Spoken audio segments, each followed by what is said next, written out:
أعوذ بالله من الشيطان الرجيم. بسم الله الرحمن الرحيم. السلام عليكم ورحمة الله وبركاته. الحمد لله نحمده ونستعينه ونستغفره ونتوب إليه ونعوذ بالله تعالى من شرور أنفسنا ومن سيئات أعمالنا. من يهده الله فلا مضل له ومن يضلل فلا تجد له من الشرم. أشهد أن لا إله إلا الله وحده لا شريك له وأشهد أن محمدا عبده ورسوله بلغ الرسالة وأدى الأمانة ونصح الأمة وتركنا على المحجة البيضاء ليلها كنهارها لا يزيغ إلا هالك. اللهم صل على محمد وعلى آل محمد كما صليت على إبراهيم وعلى آل إبراهيم إنك حميد مجيد. وبارك على محمد وعلى آل محمد كما باركت على إبراهيم وعلى آل إبراهيم إنك حميد مجيد. أمسينا ومسلم الكل والحمد لله لا شريك له لا إله إلا المصير. أمسينا على فطرة الإسلام وكلمة الإخلاص وعلى دين نبي محمد صلى الله عليه وسلم وعلى ملة أبينا إبراهيم حنيفا وما كان من المشركين. أما بعد، الحمد لله والشكر لله ولا حول ولا قوة إلا بالله. Hadirin wal hadirat, muslimin wal muslimat, jamaah salat maghrib dan isya yang dirahmati Allah SWT. Sekali lagi kita bersuat dalam majlis tafaqquh fi din, majlis mengingati Allah SWT, majlis zikir, majlis membesarkan, mengagungkan Allah Subhanahu wa taala, mencintai Allah dan mencintai Rasulnya. Bila kita mencintai ilmu, maksudnya kita mencintai Allah, kita mencintai Rasulullah SAW, sebab Allah yang memerintahkan kita untuk menuntut ilmu, Rasulullah SAW yang memerintahkan kita untuk menuntut ilmu. Talabul ilmi faridatun ala kulli muslim. Menuntut ilmu adalah wajib ke atas setiap muslim, termasuk muslimah. Jadi bila kita menuntut ilmu, bukan hanya di sekolah, di pondok, di universiti dan sebagainya, bahkan di masjid juga adalah tempat atau institusi tempat kita menadah buku ataupun kitab, kita mendengar ilmu, berkongsi ilmu, dan mudah-mudahan Allah memberikan kita keberkatan daripada majlis ilmu yang kita sering hadiri ini. Keberkatan dalam berbagai bentuk, keberkatan dalam bentuk rahmat Allah, keberkatan yang mencakupi keampunan yang Allah berikan kepada kita yang hadir, keberkatan dalam arti kata bertambah iman kita, tambah hidayah kita, semakin giat kita untuk melakukan ketaatan kepada Allah. Itu adalah berkah juga. Bukan hanya berkah dalam bentuk harta banyak, tetapi berkah dalam bentuk kebaikan-kebaikan yang sangat banyak, yang mencakupi dunia dan akhirat. Itu yang kita harapkan daripada pertemuan-pertemuan di tempat yang mulia ini, tuan-tuan dan puan.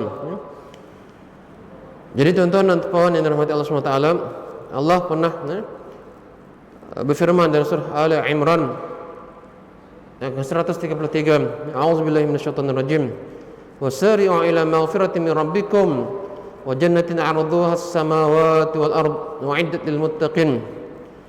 Dan bersegeralah kamu mencari keampunan daripada Tuhanmu dan mendapatkan syurga yang luasnya seluas langit dan bumi, yang disediakan bagi orang-orang yang bertakwa. Ini dalam bentuk perintah. Allah memerintah kita ni, wasari'u, bergegas, cepat, berlomba-lomba untuk mendapat maghfirah, keampunan daripada Allah SWT. Sebab kita tidak tahu adakah selepas ini ada lagi kesempatan untuk kita merebut peluang tersebut, peluang untuk mendapat keampunan Allah.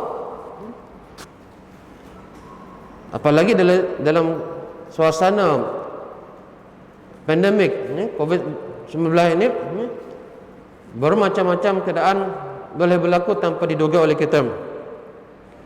Hari ini sehat, besok dah berubah statusnya. Ada yang selepas itu sudah meninggal dunia. Jadi bila agak-agaknya kita akan beristighfar. Jadi Allah SWT memberi peringatan kepada kita, wasari'um.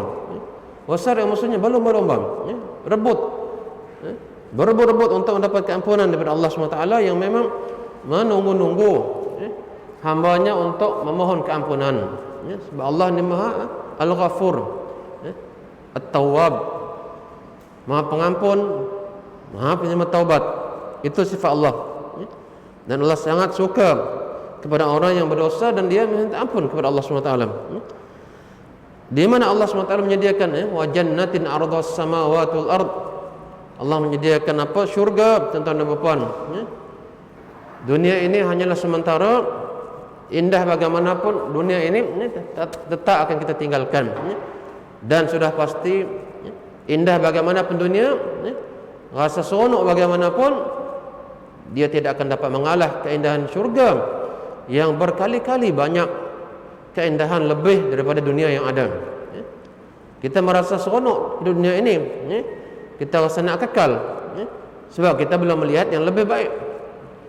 Kita belum melihat lagi yang lebih tinggi daripada itu. Sehingga dibahaskan bagaimana tentang apa bidadari ini, hurun ain. Sekiranya hurun ain ini diperlihatkan kepada penduduk bumi, nescaya mereka tidak berselera kepada ahli keluarga ataupun orang rumah mereka. Sebab sangat cantik, tuan-tuan dan puan.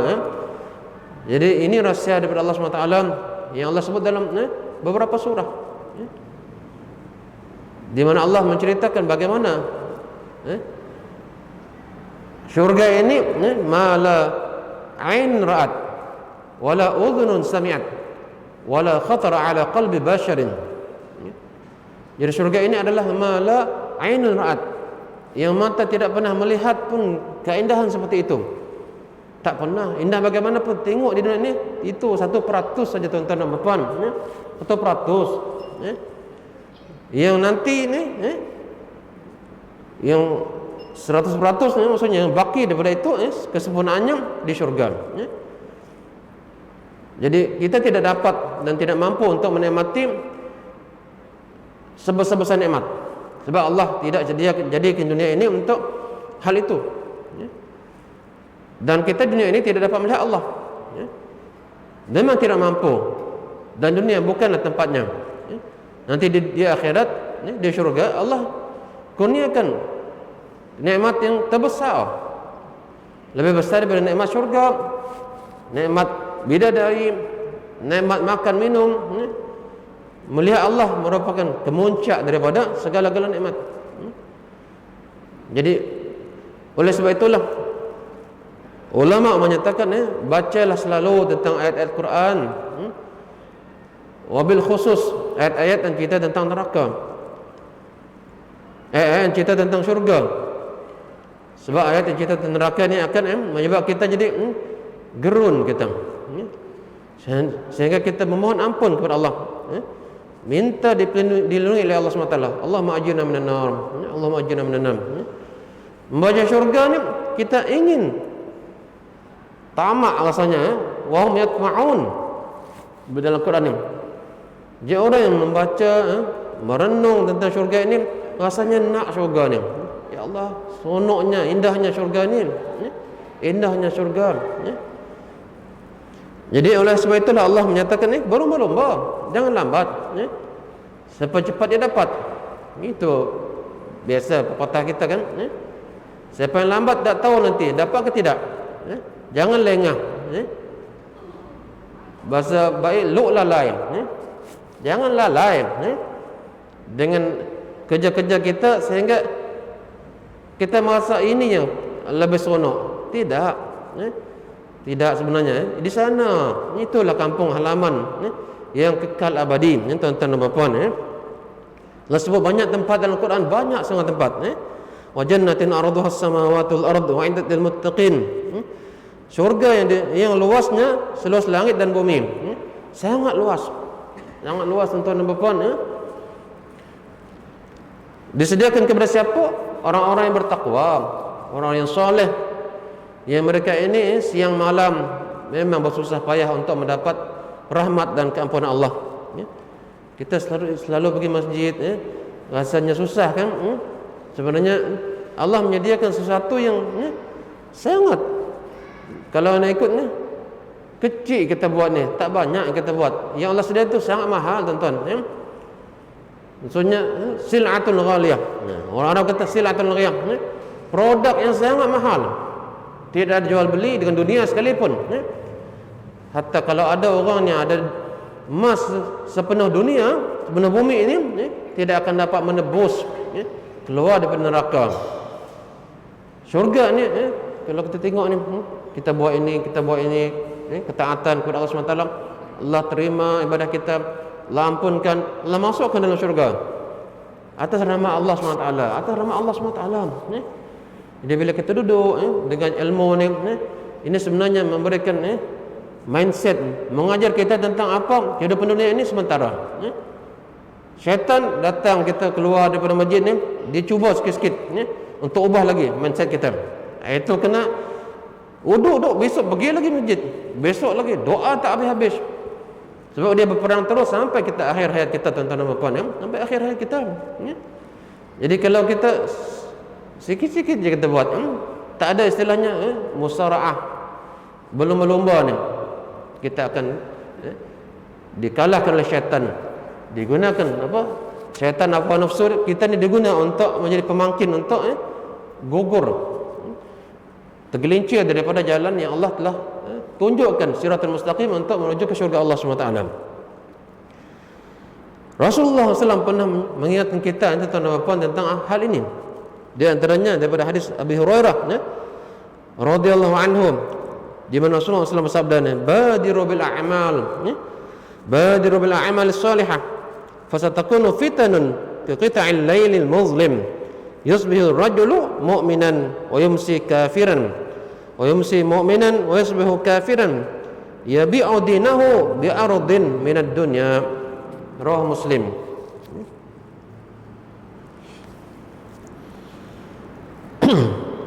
Daripada Abu Hurairah radhiyallahu anhu, Rasulullah SAW bersabda, bersegeralah kamu untuk melakukan amal-amal sebelum datangnya bermacam-macam fitnah. Fitnah ni bukan maksudnya saya kena fitnah, saya tak ambil, sebenarnya dia fitnah saya. Bukan itu saja, bahkan lebih teruk daripada itu. Fitnah dalam pandangan ulama, bahkan pandangan Al-Quran, fitnah maksudnya perkara-perkara yang menjadi penghalang untuk kita taat kepada Allah. Kesibukan ini, kesibukan itu, tarikan ini, macam-macam nanti, pesona ini, pesona itu, sehingga itu fitnah yang menjauhkan kita daripada Allah, yang menjauhkan kita daripada syurga. Itu fitnah tu. Bukan hanya fitnah saya tak buat, dia fitnah saya. Itu di antara kefahaman kita kan. Jadi Rasulullah memberikan peringatan kepada kita, kata buat amal cepat-cepat sebelum datang fitnah yang bermacam-macam, seperti potongan-potongan malam yang gelap gulita, yang tak nampak, tetapi ada fitnah ini macam-macam. Orang yang sudah mula taat datang ke masjid ni, bila ada tawaran-tawaran dunia ni, dia semakin renggang dengan masjid. Sibuk saya, meeting ni semakin banyak ni. Kantau tu banyak gila tu. Ya, itu fitnah tu. Kalau dia mendekat kita kepada Allah, semakin banyak kantau kita, semakin banyak rezeki tu, semakin kita banyak berinfak, membantu masjid, membantu madrasah, membantu perjuangan Islam, tak ada masalah. Tetapi sekadar menumpuk harta, tuan-tuan dan puan, itu fitnah. Fitnah menumpuk harta tapi mati. Untuk apa? Untuk ahli waris saja. Kita mana habuan kita di hadapan Allah nanti? Itu yang jadi fitnah tu. Jadi Rasulullah memberikan peringatan tentang hal ini, tuan-tuan dan puan. Iaitu di pagi hari seseorang dalam keadaan beriman, dan di petang hari dia menjadi kafir. Nauzubillah. Sangat dahsyatnya fitnah ini, sangat dahsyat, sehingga manusia yang berubah sangat sekejap. Dan di petang hari seorang itu beriman, namun di pagi hari dia menjadi kafir. Orang yang itu menjual agamanya dengan sedikit keuntungan dunia. Kalau di tempat kita ni tak nampak sangat orang ni murtad, tuan-tuan dan puan. Cuba buka YouTube. Di Indonesia sangat banyak, tuan-tuan. Buka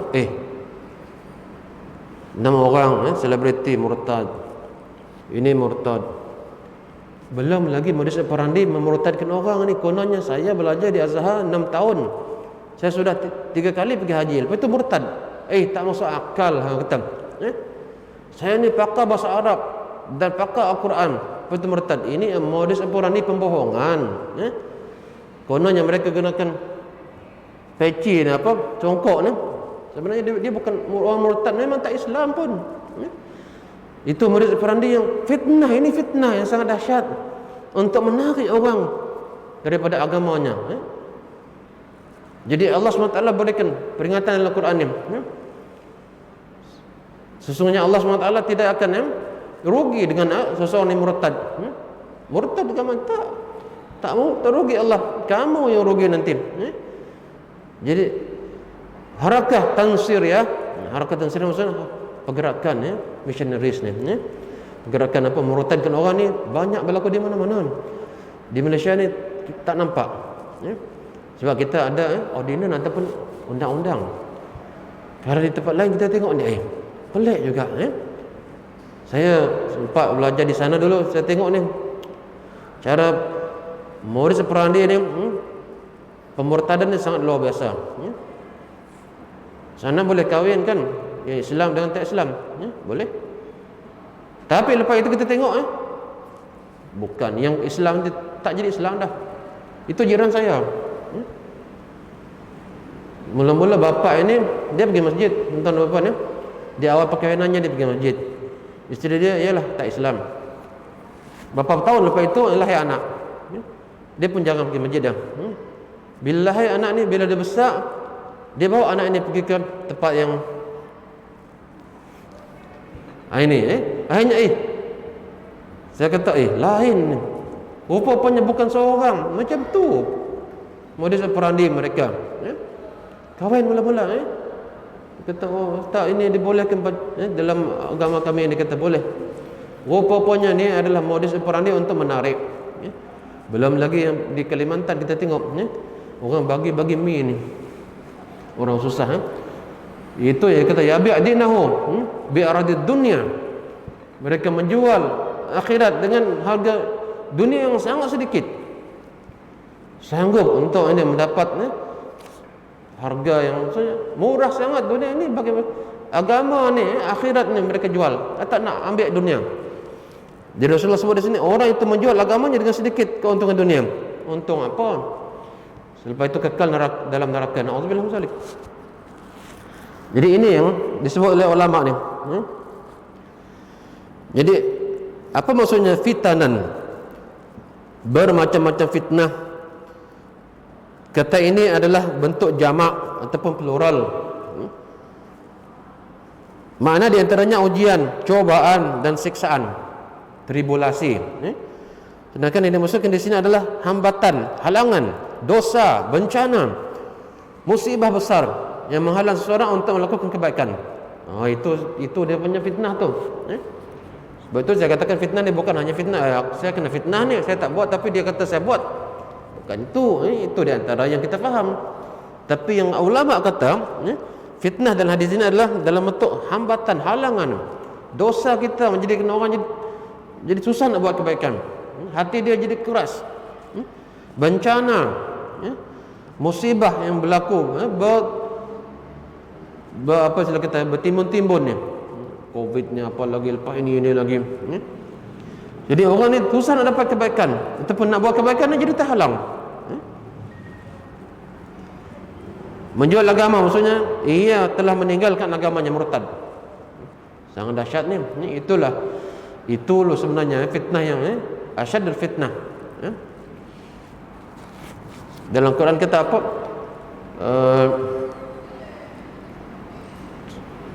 Sebesar-besar fitnah itu adalah di antara sebesar fitnah itu adalah kekufuran. Kekufuran, murtad. Itu sebenarnya. Mutir hadis. Kewajipan berpegang teguh pada agama dan bergegas untuk melakukan amal soleh sebelum datangnya berbagai macam rintangan penghalang. Sekarang ni kita masih lapang macam ni, seronok nak buat. Jangan kita biarkan dia berlalu masa macam ni. Ada masa nak pergi masjid, ada orang bertangguh kata nantilah. Ini waktu masih lapang ni, datang ke masjid. Nanti waktu dah sempit, dah sakit, bila nak datang ke masjid? Tak ada dah. Kadang-kadang orang ni dia tak menganggap kesibukan dia yang dia miliki untuk mendapat harta dunia ni sebagai fitnah. Dia kata, ini keuntungan saya. Untung, tetapi kita semakin jauh daripada Allah. Ini fitnah. Penghalang ini. Jadi fitnah sebenarnya. Jadi orang tak merasa, tapi syaitan dia tazin. Syaitan dia buat indah benda ini. Kata, tak, ini sedang mendapat habuan yang banyak ni. Aku jarang, dulu aku kerja tak dapat banyak ni. Kantau tak banyak ini. Ini baru aku dapat banyak. Syaitan tu dia bagi apa? Orang ni jadi seronok. Akhirnya semakin jauh daripada keimanan, jauh daripada agama.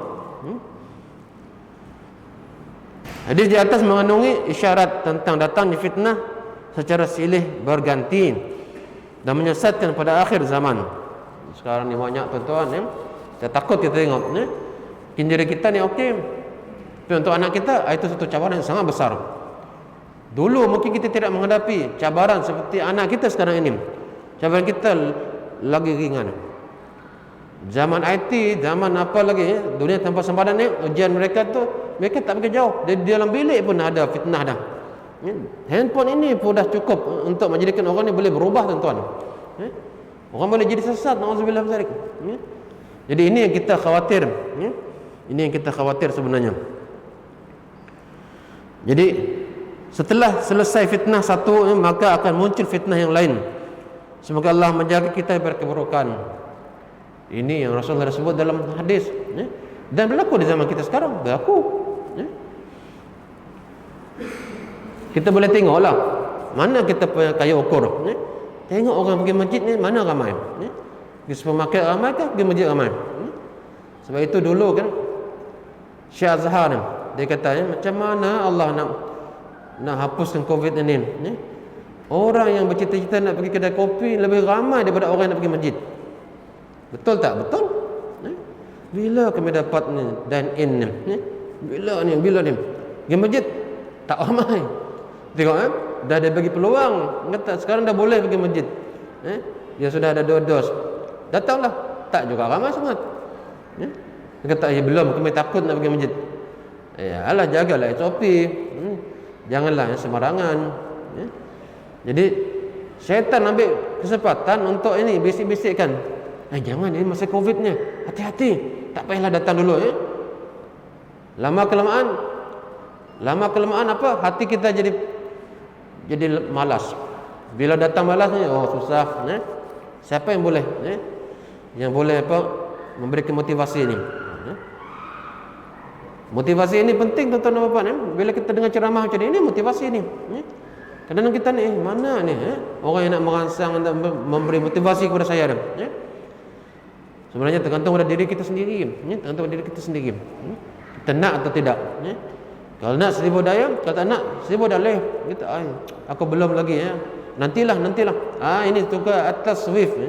Taswif maksudnya suka menangguh. Kalau ada nak buat tu jangan lama-lama lagi, terus buat. Amalan-amalan ini jangan dibawa besok. Yang esok jangan dibawa lusa. Boleh buat malam ni buat. Nak sedekah malam ni, jangan tunggu besok. Mungkin besok dah tak ada dah. Itu dia punya ini konsep dia. Kemudian kita tengok lagi ada hadis lain lagi menyebut tentang hal ini juga.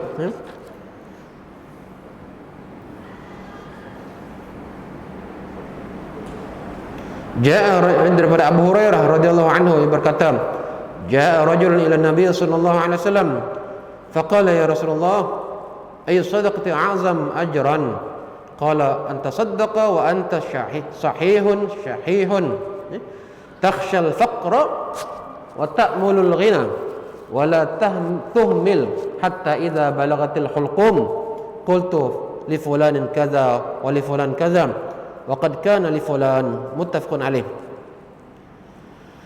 Daripada Abu Hurairah radhiyallahu anhu, dia berkata ada seorang lelaki datang kepada Nabi sallallahu alaihi wasallam lalu berkata, "Ya Rasulullah, sedekah manakah yang paling besar pahalanya? Ini gaya hidup, gaya cara berfikir sahabat ni. Amalan mana yang paling baik? Amalan apa yang paling memberikan aku ni mudah masuk syurga? Itu jadi bukan hanya nak buat mana amalan yang boleh buat? Tak. Sahabat ni maksud manakah amalan yang paling baik? Manakah amalan yang paling besar pahalanya? Dia nak ambil yang terbaik. Itu sahabat Nabi gaya berfikir mereka ni luar biasa. Jadi, ya Rasulullah, sedekah manakah yang paling besar pahalanya? Bukan hanya sedekah. Mereka nak yang paling besar. Baginda bersabda, iaitu jika engkau bersedekah, engkau masih sihat. Bukan dah sakit dah, nak menghembus nafas akhir dah. Itu kurang. Kita sihat, segar bugar macam ni, itu cabaran tu. Kerana orang yang sihat bugar macam tu, dia kata tak fikir nak mati. Lama lagi, sihat, cek darah semua okey. BP okey, gula okey, semua okey. Tapi lepas tu meninggal. Jadi kena hati-hati, kerana orang sihat dia macam overconfident, auzubillah min zalik. Jadi sebab itulah Rasulullah kata dalam keadaan kesihat, itulah di antara sedekah yang sangat besar. Jadi engkau masih lagi sihat dan sebenarnya engkau kikir ataupun dia rasa sayang dengan harta ni, sayang rasa nak sedekah. Saya ingat lagi dengan Allahyarham tuan guru ni Aziz dalam satu ceramah beliau, dia kata macam ni, kalau engkau sedekah, dia kata engkau rasa kehilangan tu, rasa ingat lagi itu kehilangan tu lah nilai pahala besar tu. Kalau engkau bagi 50 sen, RM1, tak ada rasa kehilangan. Cuba bagi RM50, berasa kan? Berasa RM50, 100 makin semakin rasa itulah, itu makin bernilai tu, Jadi engkau takut menjadi fakir, rasa makin kurang harta sebab bersedekah dia, rasa-rasa macam itulah. Dan engkau sangat berharap untuk menjadi kaya. Aku sedang mengumpul duit ni, tiba-tiba nak sedekah pula. Tetapi janganlah engkau menunda-nunda sehingga apabila nyawamu telah sampai di halqum atau kerongkongan, lalu berkata, yang ini untuk fulan, yang ini untuk fulan, padahal yang demikian memang untuk fulan. Bila kita ada harta, bila kita mati ni, harta ni pada siapa? Ahli waris, tarikah, peninggalan harta waris ni. Tak perlu disebut memang ini 1/8 ni, 1/4 ni, 1/3 ni. Kita perlu bagi tak, memang mereka dapat harta ini ikut Islam dah, dibagi begitu rupa. Jadi jangan doktor nak meninggal ni, ni tolong bagi. Itu kalau mampu, kadang-kadang dah tak boleh bercakap dah tuan-tuan. Dia pun tak kenal siapa yang datang. Anak datang pun ayah ni Ahmad ni baru balik daripada Kuching. Tak kenal dah. Dia sedang hayal dengan alam, flashback daripada yang dulu-dulu dia lalui hidup dia. Jadi dalam keadaan macam tu, boleh tak lagi nak bersedekah? Susah dah. Jadi dalam keadaan yang segar bugar macam ini, sedekah itu besar pahala kata Rasulullah. Itulah a'zam ajran. Jadi kalau kita dalam keadaan nyawa ni nak sampai kerongkongan, kata laula akhartani ila ajalin qarib fa asaddaqa wa aqum minas solihin, surah Jumaah. Boleh tak ya Allah, tangguh sikit saja, aku nak sedekah, aku pasti sedekah. Dalam keadaan macam tu baru ingat nak sedekah, la saddaqa, dia kena la asad, dia betul takkid dia betul, aku akan pasti sedekah. Tetapi belum pasti, kalau dia betul-betul sihat lagi, nantilah syaitan tu bisik lagi, kamu masih panjang umur, ibu gagal gila sedekah. Syaitan dia akan ambil kesempatan. Jadi kalau sedekah ni, sedekah terus, jangan tunda-tunda. Mutiara hadis, memberikan sedekah dalam keadaan sihat itu lebih utama daripada memberikannya dalam keadaan sakit. Sakit dah, tapi boleh. Kalau sakit dan sedekah untuk niat untuk sehat, boleh. Tetapi kelebihan besar atau tidak, itu dalam keadaan sihat lebih besar. Siapa yang sihat sekarang? Kita lah yang sihat-sihatnya. Sedekah dalam keadaan macam ni. Jangan tunggu kita sakit. Aduh, sakit dah macam mana. Sedekah juga, tetapi dah tak dapat dah nak lawan ketika dia sihat. Kerana biasanya orang yang bersikap kedekut ketika ia sihat, sihat tu takut sikit. Kalau dah mati, aku nak mati dah, ambil. Ini untuk madrasah ini, untuk Masjid Darussalam, Maka bila ia bersikap dermawan dan bersedekah dan nasihat, maka itu membuktikan keikhlasan hatinya dan cinta yang besar kepada Allah. Berbeza dengan orang sakit yang memandang harta akan menjadi milik orang lain, maka sedekahnya merupakan suatu kekurangan. Jadi itu konsep sedekah yang besar. Jadi sahabat sudah awal-awal lagi, gaya berfikir mereka mengarah ke situ. Mana yang paling besar? Aku nak buat macam ni. Mana yang paling besar? Mana yang paling afdal? Apakah amal yang paling baik? Al-jihad fi sabilillah, birrul walidain, salatu ala waqtiha. Rasulullah sebut. Hadis ini mengandungi anjuran untuk bergegas melaksanakan kebaikan dan memberikan sedekah sebelum datangnya kematian. Banyak ayat kita dalam Al-Quran tentang sedekah. Dia tak cerita tentang solat, tak cerita tentang zakat, tentang haji, sedekah. Masing-masing ada kelebihan amal-amal ini. Sedekah ini dia akan menjadi penawang bagi setiap orang yang sedekah di dunia ini pada hari akhirat kelak. Dia jadi penawang, tuan-tuan dan puan. Bersama mana sedekah di dunia ini, besar itulah besarnya penawang atau penawangan yang akan dia terima di akhirat kelak. Masya-Allah. Jadi sedekah ini, tuan-tuan dan puan, memang masing-masing ada kelebihan. La mathila lahu. Puasa ada kelebihannya, solat ada kelebihannya, sedekah ada kelebihannya. Allah sebut banyak tentang sedekah dalam Al-Quran ni, banyak. Sehingga disebutkan, laula akhartani ila ajalin qarib, seandainya engkau bagi tempoh sikit, pasti aku akan sedekah. Wala yuakhirullahu nafsan idza jaa ajaluha. Allah tidak akan lambatkan lagi ataupun bagi masa lebih lagi kalau sudah datang ajal. Itu peringatan untuk kita yang masih hidup. Sudah mati memang mereka dah menyesal dah. Kenapa aku tak dulu sedekah? Aku banyak duit. Nah ini kenapa dulu aku tak guna kesempatan? Menyesal. Menyesal tuan-tuan dan puan.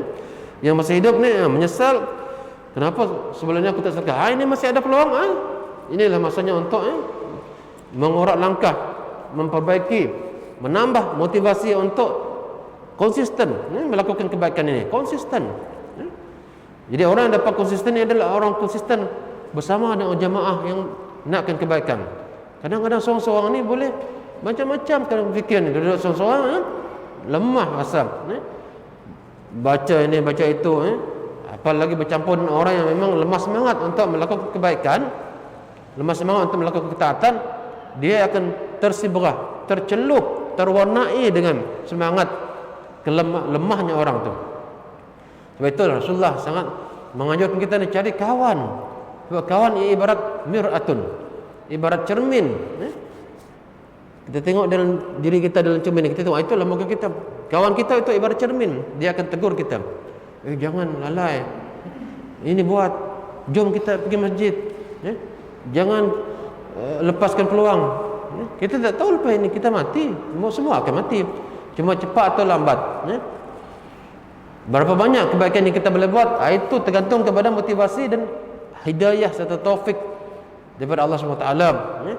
Syukurilah nikmat taufik ini, syukurilah nikmat hidayah ini, tuan-tuan dan puan. Kita termasuk orang yang sudah mendekati Allah ni, semakin dekat. Mudah-mudahan kedekatan kita dengan Allah pada saat ini akan terus berterusan sampai akhir noktah kehidupan kita. Itu yang kita harapkan. Jadi tuan-tuan dan puan yang dirahmati Allah SWT, benda ini benda yang sama dari dulu. Jom buat kebaikan, wasari'u ila maghfiratin, berlomba-lomba mendapat ampunan, ada syurga Allah yang Allah sediakan. Bawa ulang-ulang, tetapi kita boleh lupa. Kita dengar lagi, diperingatkan lagi. Itu disebut sebagai tazkirah, peringatan. Peringatan ni dikata dalam Al-Quran dikatakan inna zikra tanfa'ul mu'minin. Sebenarnya tazkirah, peringatan itu bermanfaat untuk orang beriman. Sebab dia akan mengambil dan termotivasi untuk melakukan kebaikan. Jadi apa kebaikan yang telah kita buat, kekalkan. Walaupun nampak tak banyak. Habbul amal ila Allah adwamuha wa in qalla. Amal yang paling baik yang Allah sukai, Allah cintai dalam diri seorang hamba adalah Amal yang walaupun sedikit tetapi kekal, berterusan tetapi kekal. Si banyak sedekah tapi terus setiap hari, kalau boleh setiap hari, jangan seminggu sekali ke, sebulan sekali ke, setiap hari, berterusan. Baca Quran tiap-tiap hari, jangan putus. Tasbih, tahlil, salawat, jangan putus, terus-terusan.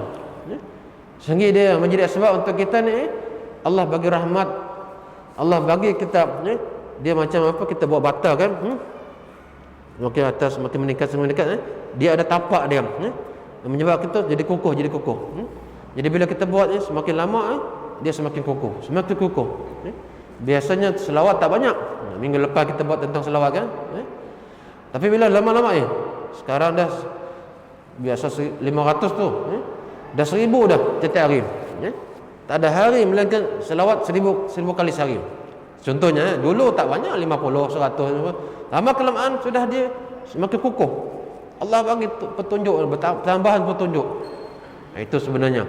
Jadi itulah minta, Allahumma innaskal huda wa tuqa wal afafa wal ghinam. Minta kepada Allah. Jadi semoga Allah memberikan kita keberkatan daripada penjumpaan yang singkat dan penuh berkah ini, dan Allah jaga kita, ahli keluarga kita daripada perkara yang tidak diingini, dan Allah hidupkan kita dalam keadaan beriman, matikan kita dalam keadaan beriman, husnul khatim. Amin ya rabbal alamin. Jadi terima kasih atas perhatian. Mohon maaf di atas kelemahan kekurangan. Subhanakallahumma bihamdika asyhadu an la ilaha illa anta astaghfiruka wa atubu ilaik. Bismillahirrahmanirrahim. Wal 'ashr innal insana lafi khusr illa allazina amanu wa 'amilus solihati wa tawassaw bil haqqi wa sabab. Aqulu qawli hadza wa astaghfirullah li wa lakum wa billahi taufiq wal hidayah. Wassalamu alaikum warahmatullahi wabarakatuh.